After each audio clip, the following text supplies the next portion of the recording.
mengajukan rancangan undang-undang. Nah, itu bedanya.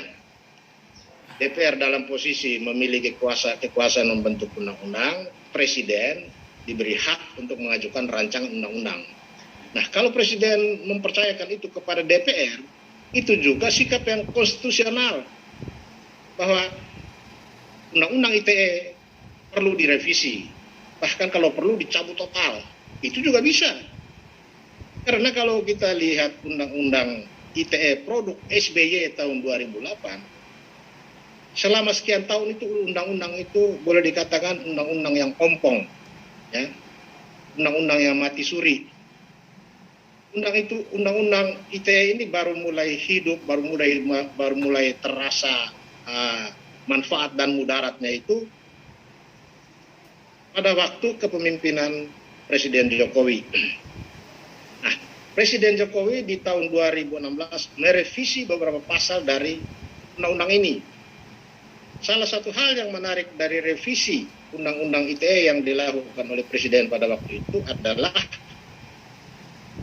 pasal 26 itu tentang hak untuk dilupakan. Memang ini ada istilah yang saya juga waktu membaca ini revisi undang-undang ini, saya kaget dan saya baca kembali, sangat bagus karena pasal ini memberi tugas kepada lembaga yang menyelenggarakan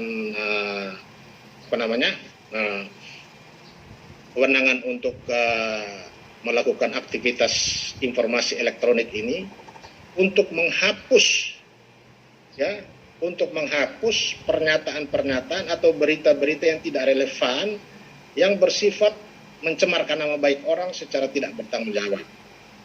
Jadi terhadap berita-berita yang tidak relevan atau berita-berita yang seseorang dituduh melakukan perbuatan asusila, tetapi kemudian begitu pengadilan memutus bahwa itu tidak terbukti, sementara pemberitaan selama proses hukum itu sudah difitnah habis-habisan, maka ketika pengadilan menyatakan yang bersangkutan tidak terbukti, maka berita-berita itu harus dihapus. Pasal itu mengatur seperti itu. Tetapi dari tahun 2016 sampai sekarang memang kewenangan untuk menghapus itu kan harus melalui penetapan pengadilan. Problemnya sampai sekarang ini peraturan pelaksananya itu belum muncul, belum dibuat. Karena kewenangan untuk membuat peraturan pelaksanaan ini pemerintah harus koordinasikan dengan Mahkamah Agung, karena penetapan itu harus dari Presiden. Itulah kendalanya. Tetapi saat itu merupakan satu hal positif yang sangat baik, melindungi orang, ya, melindungi setiap orang dari perilaku ujaran kebencian, fitnah dari seseorang terhadap pihak lain.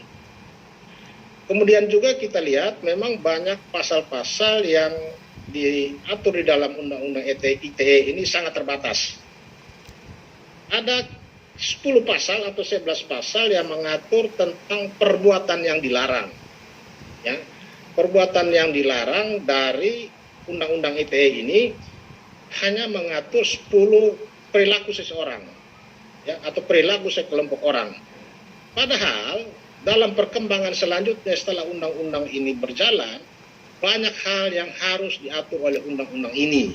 Artinya tidak hanya 10 pasal yang diatur di dalam undang-undang ITE ini, mulai dari pasal 27 sampai dengan pasal 30 sekian itu memerlukan atau sudah waktunya undang-undang ini perlu direvisi. Karena kita lihat perkembangan teknologi informasi jauh lebih cepat, ya, perkembangannya jauh lebih cepat, jauh lebih canggih dengan segala macam akibatnya yang luar biasa dahsyat. Tetapi hukumnya undang-undangnya mengatur sangat terbatas, yaitu tadi hanya ada 11 atau 12 pasal itu. Karena itu suara Presiden menghendaki supaya revisi undang-undang ITE ini perlu kita dorong, ya. Perlu kita dukung supaya undang-undang ITE ini tidak hanya diperbaiki pasal-pasal tertentu, tetapi kalau bisa dirubah secara keseluruhan. Salah satu hal yang baru juga di dalam pertimbangan dibentuknya atau diubahnya undang-undang ITE ini, Presiden menyatakan bahwa undang-undang ini menyatakan bahwa pembangunan hukum nasional yang terencana, terpadu, dan berkelanjutan itu harus benar-benar mencermin kedaulatan berada di tangan rakyat. Undang-undang kewenangan merevisi undang-undang itu harus mencerminkan kedaulatan rakyat. Artinya cita-cita masyarakat lah yang harus menjadi parameter utama.